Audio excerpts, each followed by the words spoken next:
It's Watches and Wonders, and that doesn't just mean new watches, it also means some watches have to be unalived, and that's exactly what Rolex have done this week.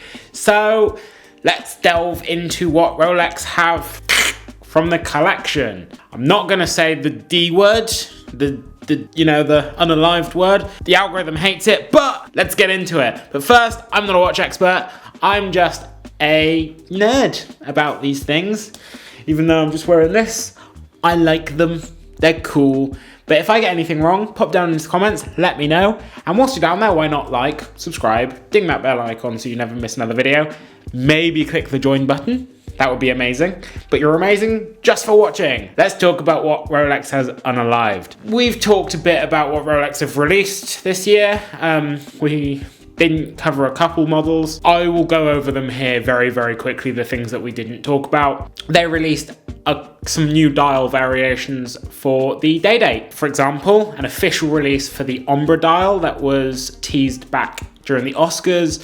There's some really vivid new green and blue dials. There's also some new sky dwellers. The only real interesting thing being is they're all precious metal and they feature an entirely precious metal Jubilee bracelet. Just solid precious metal. That's the first time they've done that with the Jubilee bracelet. It's a precious metal Jubilee bracelet, not roller saw.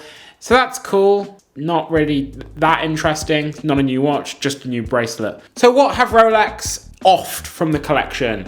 Because they've offed a lot, and if anything, I think it makes their collection a lot less interesting. So number one, it's a watch that I doubt any of you will have seen, is the Le Mans Daytona. We went over it in our last Rolex video, but what I didn't mention was it's been replaced.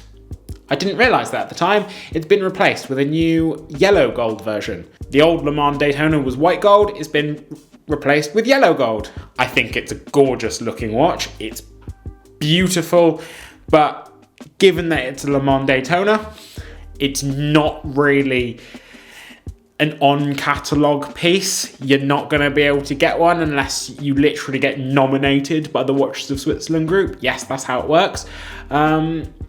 So, yeah.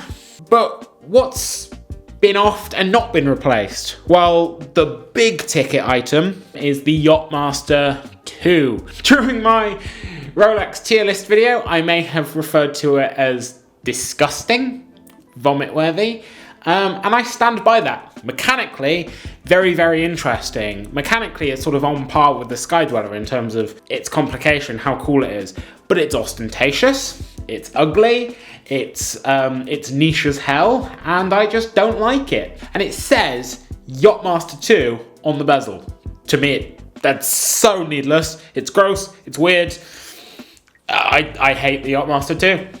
I think it is. There's a couple ugly ducklings in Rolex's catalogue, but fortunately this ugly duckling has been put down. Some of the others might grow up to be beautiful swans, but this ugly duckling was taken out back and stamped on, and I don't mind that. It's gone. Good riddance. Thank you very much.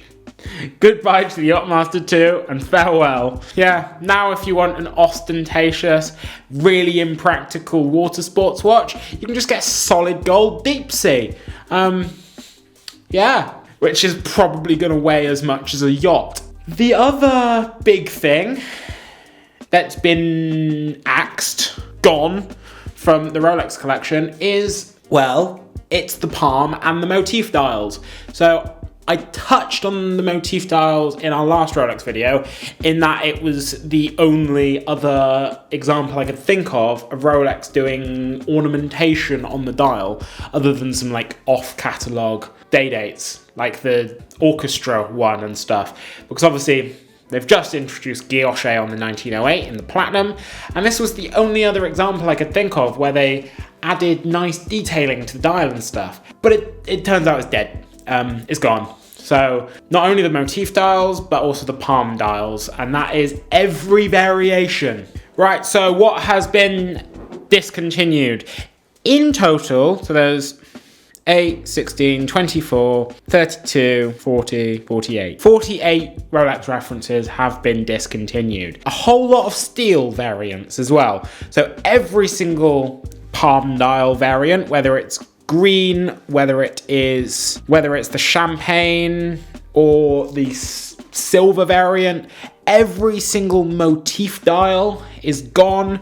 So the green, the blue, the champagne, the slate and the silver dial, all gone. Whether they were the steel versions, whether they were the white roller saw, the yellow roller saw or the ever rose roller saw, all gone. So essentially what Rolex have just done is absolutely gutted the datejust line. Introduced 2 steel models into the catalogue this year with the new GMT Master 2, the empty Sprite bottle as I think we're calling it.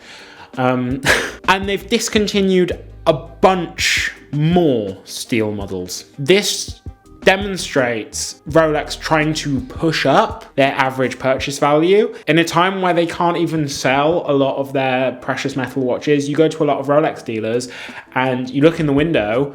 My local one, Cabot Circus Goldsmiths, or one of my local ones, they have a solid Ever Rose GMT Master 2 available in the window. They have a GMT Master 2 with no one willing to buy it, just sat in the window. And that is absurd compared to where we were at a couple years ago. And now Rolex want to discontinue a bunch of their roller saw and steel models and white roller saw models, which are the pieces people really, really want. This marks Rolex making their product catalogue, for me, less interesting. They've discontinued more interesting, desirable things this year at Watches and Wonders by far than they've introduced. And I am a bit mad about it because Rolex really need to buck their ideas up going into the rest of the year. They need to introduce and do something interesting that's not solid metal. Obviously, or solid precious metal. Obviously, they've got the new GMT Master 2. That's cool. That's a win. I like that. It's a cool watch. It's not particularly interesting to me, but I appreciate it. It's bloody cool. But Rolex really need to do some more stuff with the Submariner, give it a bit of spice it up. And now that they've gutted the datejust line, I don't know what they're thinking. Maybe they're gutting it so that they can increase supply and readiness for all the other standard models. That's what I'm hoping they're doing. So you can just walk in and rather than having a million references of datejust that they have to make, they've got far fewer. Hopefully that's what they're doing. So that's everything that they've discontinued. Rant over. My God. Rolex, you frustrate me. Somehow the celebration dial has lived on another year. God knows how that's happened. I thought they'd be getting rid of that. I'm not complaining. I'm glad it's still around. I'm very, very pleased, particularly for Britt Pierce, who hasn't yet had her 36mm, because she's been going on about that for a long, long time, and she needs it. Her husband has his 41, so hopefully she gets her 36. But Rolex, do some interesting stuff and stop killing off the models that we actually like and replacing them with solid gold tat. Thanks very much for watching, guys. If you have any notes, anything that you want to add, pop down into the comments. Whilst you're down there, why not like, subscribe, ding that bell icon so you never miss another video. Maybe click the join button and become a channel member. And speaking of channel members, you're both lovely. See them on screen now. And watch yourselves.